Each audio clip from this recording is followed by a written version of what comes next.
Welcome back. Now, a recent forecast on the likelihood of violence in the 2021 election has predicted it will be more worse than it was in 2016.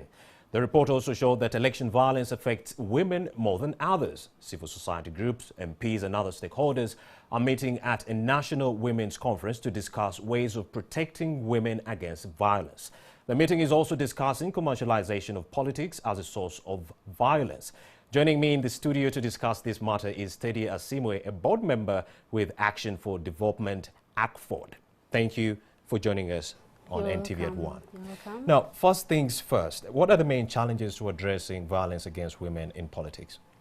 First of all, we have to address issues of violence in all its forms. When we talk about violence, there is a tendency for people to think that violence is only physical. But we are talking about violence that is psychological. We are talking about violence that is physical, where women are beaten during this process of campaigning. We are talking about issues of economic violence, where women are not allowed, say, by spouses to access family resources to do campaigns, yet we know that they must do campaigns, they must do posters, you know, in order for them to go through. So the resources are not owned, and the powers that surround the household do not allow women to use part of the family property to also participate equally in politics. And yet women must be there because they constitute more than 50% of the population. So what actions could be taken to prevent or address violence against women? We need the state on board, first of all. We need a committed state whereby whoever is involved in violence against women and also any other member of society, even men, we need to bring to book everyone who is found to be violent. For example, if you are found to be violent, you should be removed from the participation. Or if there is a by-election, find out who was involved in violence and you penalize them by not participating. This way, those who are interested in politics will try to play clean politics. So what are the examples of good practices, legal and policy frameworks for addressing violence against women?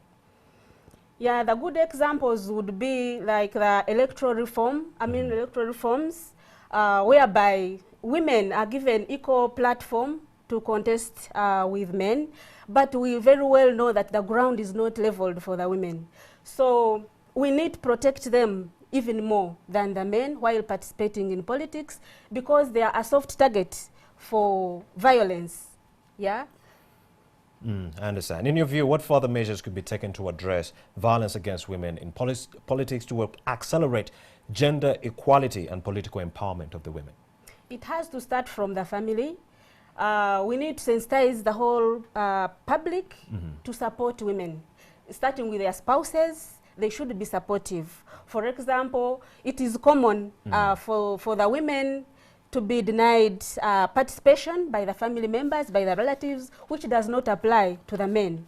So we need a supportive family, a supportive society, and we need to also have civic education to prepare our people, be supportive, know what to do when campaigns come, when voting comes, to vote issues rather than the personalities, so that we get leaders who are representing views, not personalities there. We do not expect a civic educated society to begin asking women whether they are married, whether they have children, whether they are good wives, you know, and those are the politics today they play. Before they listen to your issues, they want to first of all make you fit in the shoes of a traditional woman. Stedia Asiimwe, the board member for Action for Development, many thanks for coming and helping us. You're welcome. You know, understand these issues surrounding violence against women in politics. Thank you very much. You're welcome.